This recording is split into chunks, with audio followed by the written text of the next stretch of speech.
If you're an entrepreneur, you can be really stubborn. Emotionally, you're like, they said no, let me plow through it. So you maybe intellectually understand it, but emotionally, you're just in love with this idea. How did you discipline? So even if people are saying it really has to be you, how did you discipline that emotional part of your side? Ooh. I don't know. I mean, I don't have any ego invested in this. And it's a weird thing to say because I know it's not true. I'm sure that I do. But if someone comes to me with a better way to do things, I'm never going to shoot that down just because this is the way we've always done it. Or I built this sales funnel and this is how we do our sales funnels. And so that's the way we're going to do it until the end of time. I'm just not built that way. If you can show me a way to build a better mousetrap, I'm going to do it. And then I'm going to teach my clients how to do it. And then they're going to make more money and everybody wins. So I'm very open to people's feedback. And if you read Principles by Ray Dalio, which is like one of my favorite books, Yeah.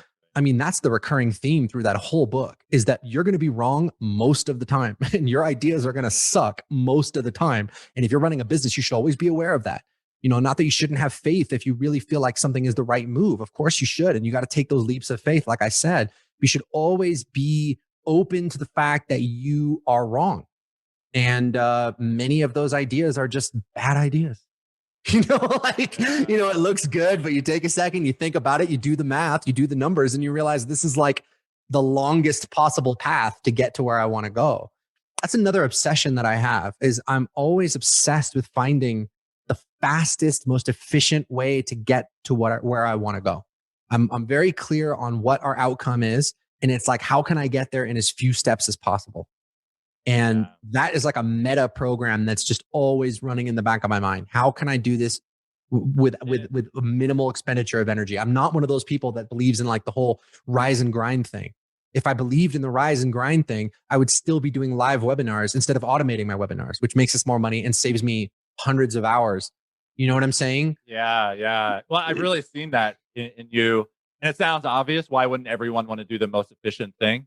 And one thing that lost my train of thought is just constantly going back to simplicity. I noticed, I think sometimes the mindset makes it more complicated. Mm-hmm. That we feel, I was doing a coaching call right before this.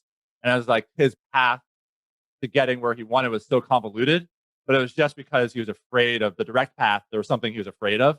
Yeah. Resistant to. So I know. And I think that's critical. And I'm glad you're asking me about this stuff because this is stuff that I don't really think about. It's just like kind of the way that I operate, but I am obsessed with simplicity. How can we do this in as few steps as possible? And I really think, Michael, like I'm just lazy, dude.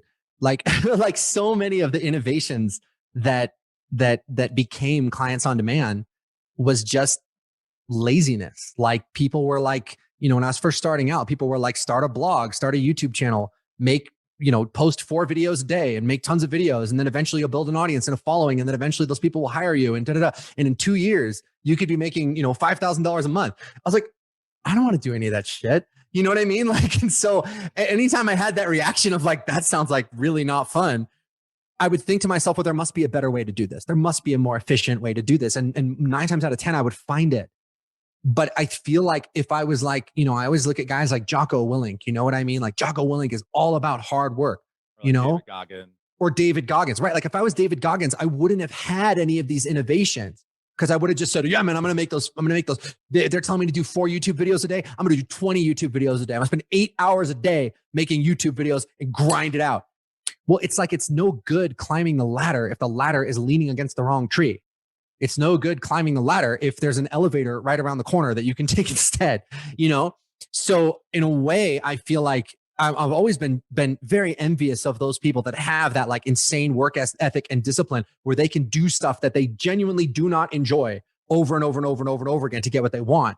To me, I've always been like, no, if I don't enjoy this, there's a reason why. If I don't enjoy this, it's because this is inefficient and stupid. So let me find a better way to do it. And that's the way that I've kind of come up with any little innovation that I've ever come up with in the course of running this company to make things more efficient. And that's how I think we were able to scale so fast,